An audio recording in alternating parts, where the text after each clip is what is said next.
big blowout remains unchecked tonight, and it's raising fears of an environmental disaster in the making. As long as the oil is flowing down here in the Gulf, this will simply keep growing and growing and growing, and they have no idea where the end will be.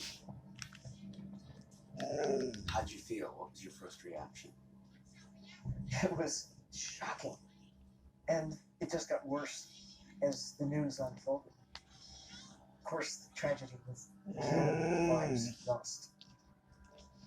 Then this gush of oil wouldn't stop.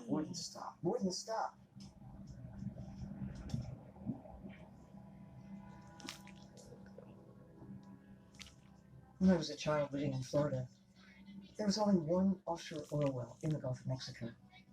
Today, there are more than 33,000 drill sites. All of us, we are the beneficiaries of having burned through fossil fuels, coal, gas, oil.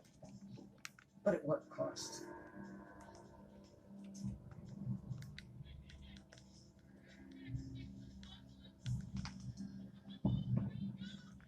I really come to speak for the ocean.